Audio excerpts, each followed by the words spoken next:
Welcome back to Death Till Racing. We're on week 3 of the bug out RV build. This week, I got a lot done on our 12 valve Cummins. I got it all the way apart and pretty much all the way back together. So pretty good progress on it. Before we get going on it, let's do the questions from last week. There's only a couple. Is it EMP proof?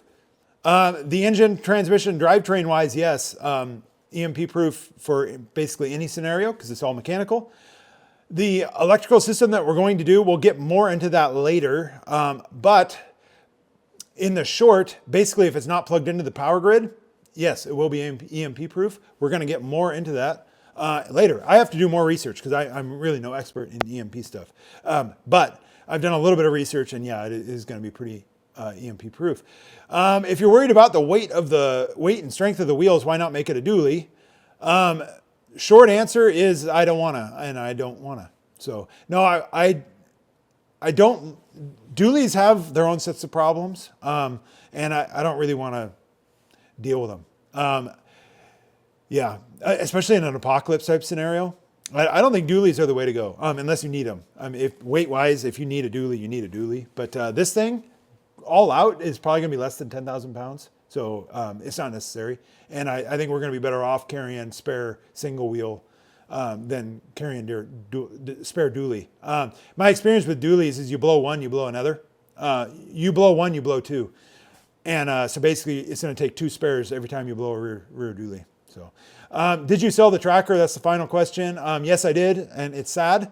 But someday I'm going to build another one. So it's going to be diesel. It's going to be more of a little bit more of a princess build where it's fully restored instead of just built the way I built the last one, which is just like on the cheap. So my next one's going to be really nice. Not that the other one wasn't nice, but hopefully someone's having fun with it.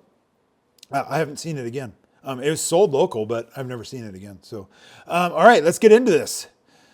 So I started out just stripping the harness out of the 350 that I needed to sell, and I sold it. So that's another thing I did this week. All I need is the engine or the van side of the harness or the RV side of the harness, starter, ignition, and then I saved all the gauge wires, oil pressure, water temp and stuff, but I don't think we're going to use them, but I'll decide that later. So that's all I'm doing there. I'm just labeling everything, getting it apart, making it as simple as possible.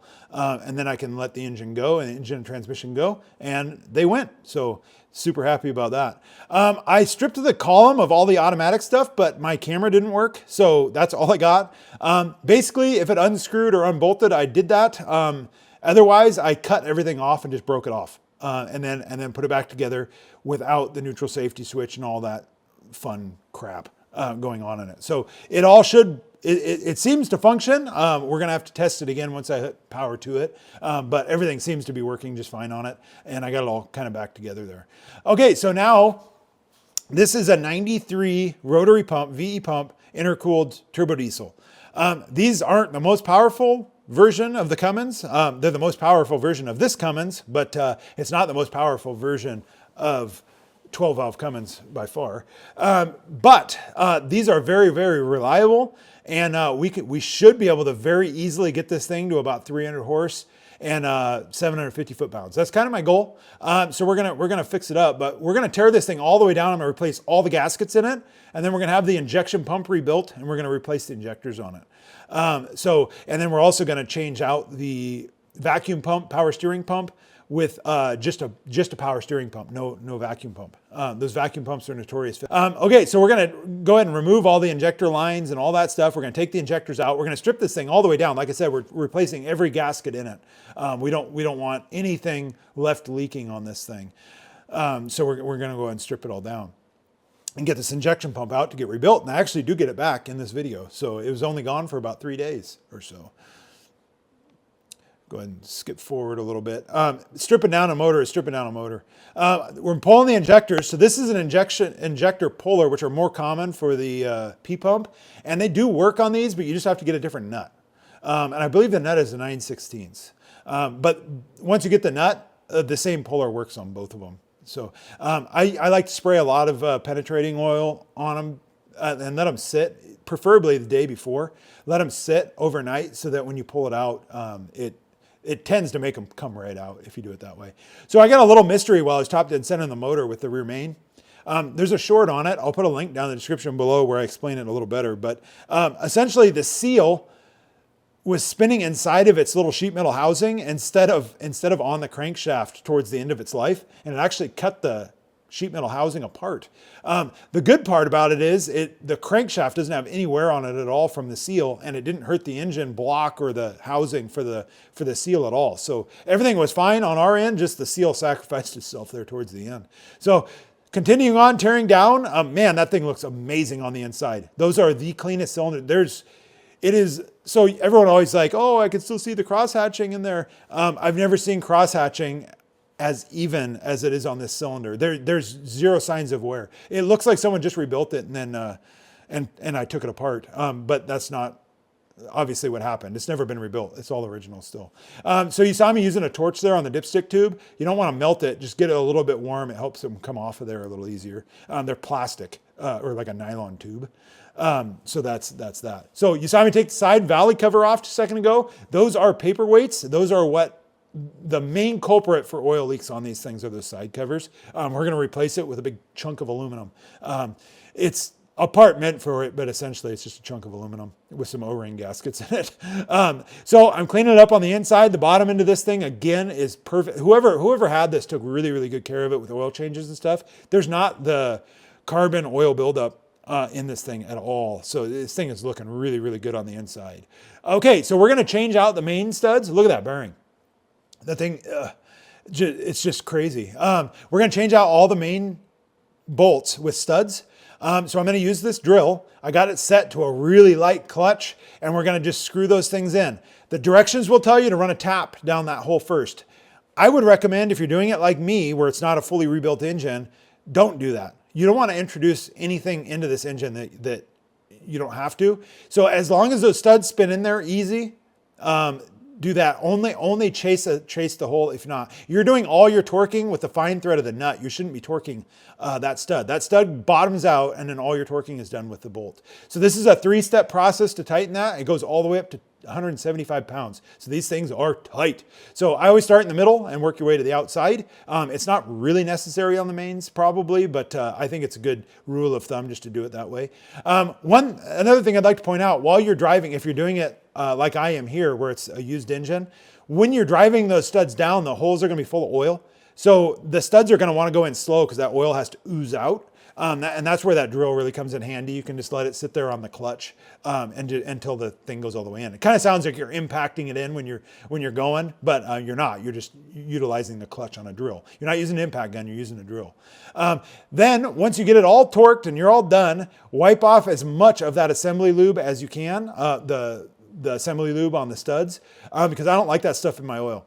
Not that stuff. The assembly lube we put on the cam and stuff a little later is fine, but I don't like any of that fastener lube in my oil. So there's the inside. It is so clean on this thing.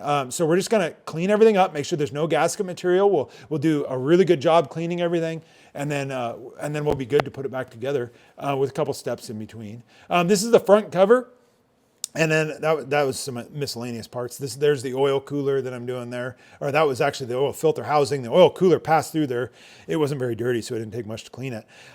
Now I'm cleaning the head up, and this thing cleans up real good. So you saw me use a wire wheel on a drill. Only use, if you're going to be doing this, you don't want to use a coarse wire wheel. You want to use a really fine one, and then just let the detergent do the cleaning, and then the wire wheel is just your assistant. But don't use a coarse wire wheel and put scratches and everything and stuff. You want to just be real gentle about it. So now we're going to put our rear main in, and unfortunately to do that, we have to take it off the engine stand. So if you just center a transmission jack underneath the bottom, I use that thick piece of rubber there, which is stall mat. You get at a farm and feed store. Just put a piece of stall mat on it so it doesn't scratch anything. And then we can get our rear main driven in. That sheet metal tool there, that comes with seal. That gives you the proper depth and make sure it's even. What I'm painting on right there, that's aviation gasket maker. That stuff, it's very, very sticky. And it keeps the seals from pushing out on you. Some guys are probably anti putting that on there, and that's fine. But I promise you, if you use that stuff, you're not going to have an engine leak. And your seals aren't going to poop out the sides like if you do it with RTV. RTV makes everything slimy. You tighten it and everything wants to squish apart. That stuff, it sticks it together. The only drawback is when you go to take it apart later, everything's kind of glued together, which is kind of annoying. But I don't plan on this motor having to come apart anytime soon. So bottom of the screen, you saw my killer dowel pin thing. Don't skimp on that. Spend the $20 and get one of those. Anything that covers that, if you want to make one, that's fine too. It doesn't take much. All you got to do is just put something in there to hold it in. So you saw me squirting some break-in or some cam oil down, or break-in oil, or whatever you want to call it, assembly lube, down on the lifters and covered the cam. And then I discovered a problem.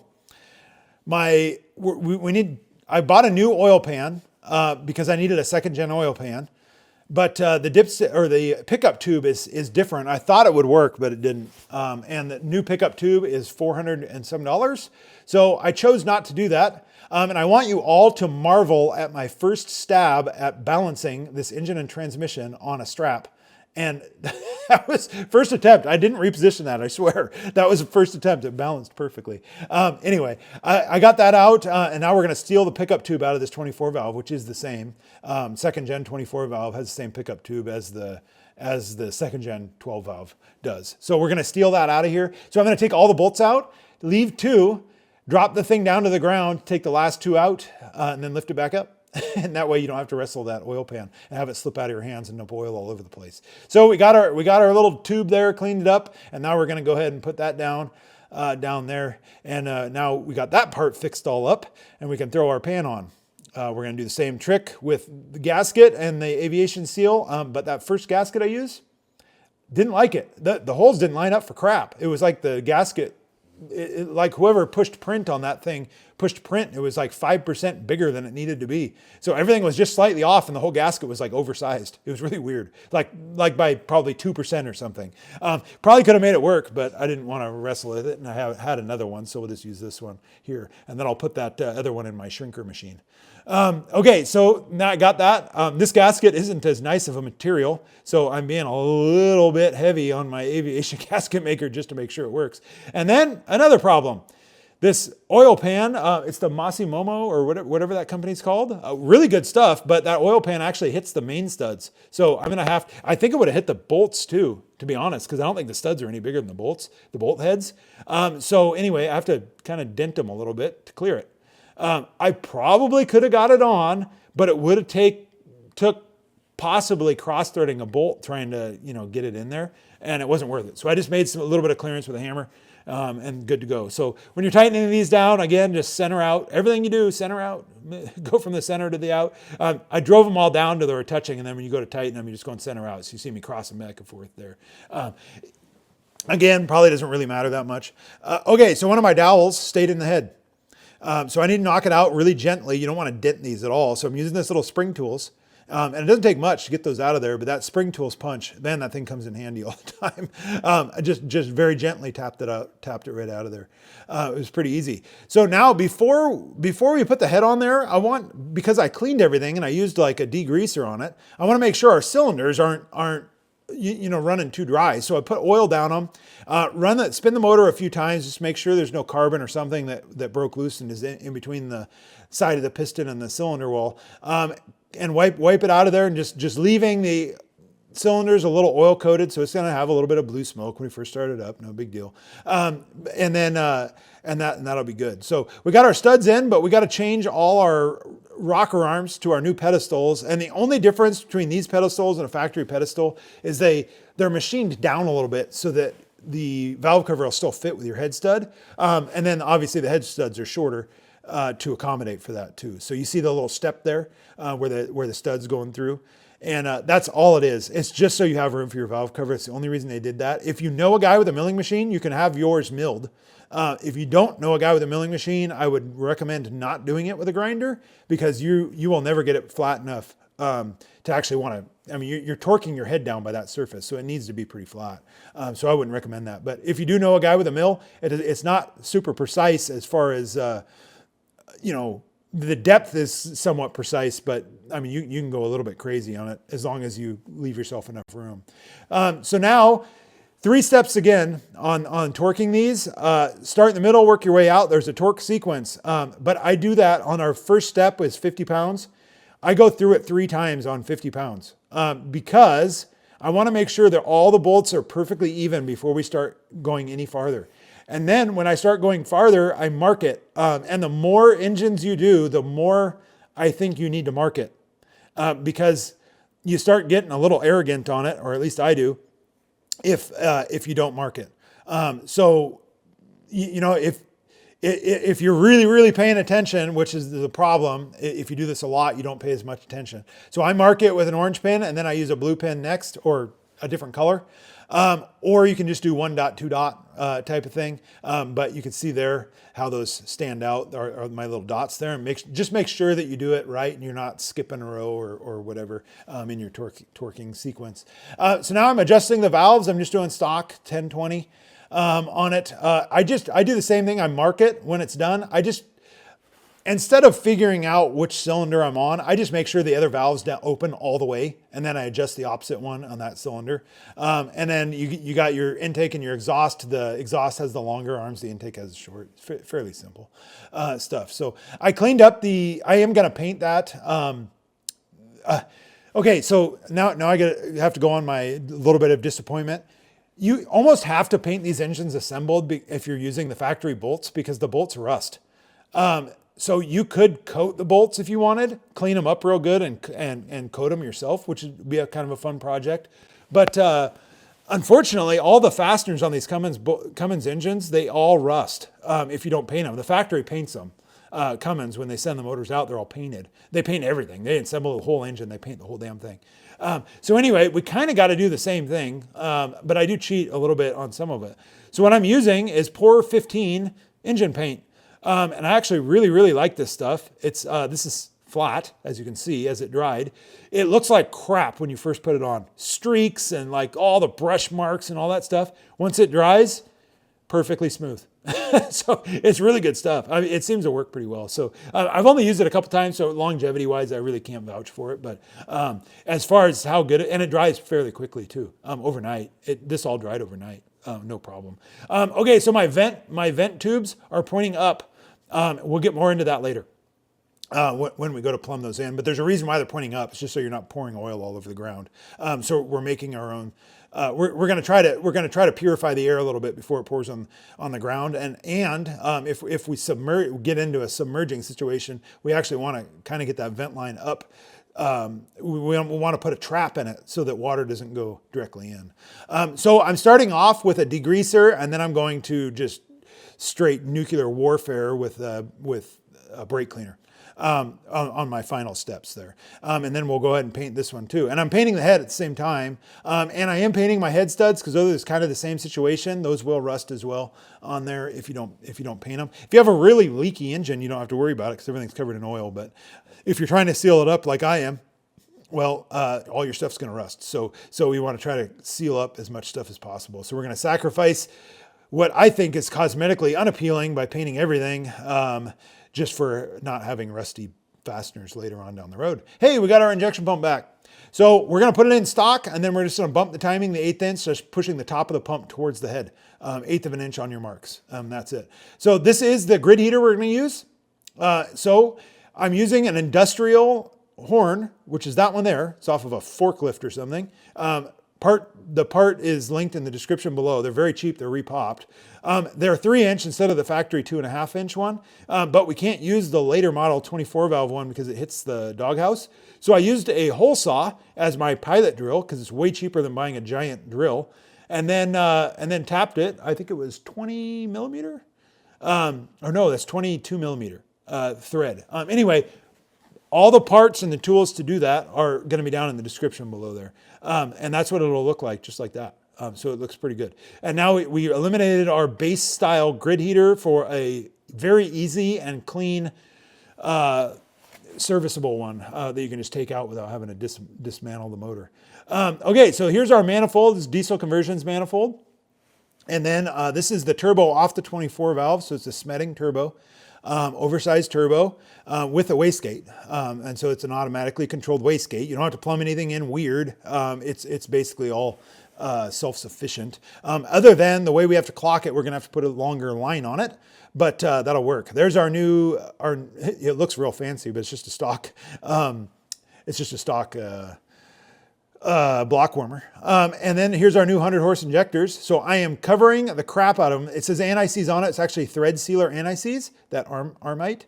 I've had that same cam forever. I don't know if they still make that, but it seems to work really good for this. And I coat the whole thing in it.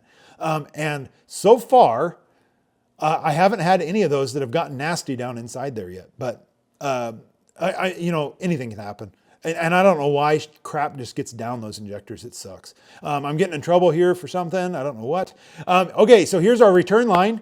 I sprayed some paint stripper on it, and while that's sitting, we're going to go ahead and get our oil line on. So we stole the fitting off of the 24 valve, which goes underneath the manifold on this 12 valve one. So I didn't like that close, so I went ahead and put, that's basically a spark plug boot on it to keep your spark plug wire from melting on your header. That's what all that is. So I didn't want to preheat our oil. And there's what our return line looks like with the paint stripped off of it. It has a nice coating on it, so it shouldn't rust. And it looks real clean. I like that. I think that looks pretty good. So I'm going to do the same thing with the injector lines. On P-pump ones, there's a lot of really good aftermarket ones. On these rotary pumps, there's not a lot out there. So I chose to clean up the factory Cummins one because I think that's going to be a better, and it turned out really good. So those look fantastic, and they're coated, so they shouldn't rust, and I think it looks really nice on there like that. I like them gold, kind of give a little bit of a pop to it. Unfortunately, all our bolts, we had to paint, so at least we get some shiny new injector lines looking things. So we're going to get more into the tuning of the injection pump on the next episode, the next episode should have that, where we put in our spacer and do our spring and all that fun stuff. That'll be on the next episode. Okay, so this is, hopefully this doesn't bite me, but that sleeve is, the smooth part of the sleeve fits really tight down the factory tube. And then I just put that aviation sealer on it and then put a hose over top of it. So I think between all that, we are nice and sealed up on our drain for our turbo. But it does have like a trap in it. So hopefully it doesn't bite us. I think it's going to be good, but that is something that don't go mimicking that one yet, because that might turn to bite me later and I have to come up with something different. So I wired it off camera because really, if you're going to try to take, it's so specific to my gauges and everything that showing you exactly what I did is totally pointless and probably confusing. If you need the help, it would have been more confusing for you than anything. So there it is all together. We're waiting on our valve covers. I ordered some finned valve covers because I love finned stuff. And I think they look really cool on there. So there's our little grid heater. I had mine pointing forwards. If you're doing a clean install on like a show rig, I would put it to the back. You could do it on either side of that thing. I put it going forward just so it's easily serviceable on this one, since it's an Apocalypse rig. And then what you saw there, that's for me. That's my wiring diagram. So I know how to pin out the other side of it on the vehicle side later. So anyway, thanks for watching, guys. We'll see you on the next one. Questions, comments, concerns, post them down below, or tell me this video. If you don't like the video, please tell me why. So that I can make alterations. Thanks for watching. We'll see you on the next one.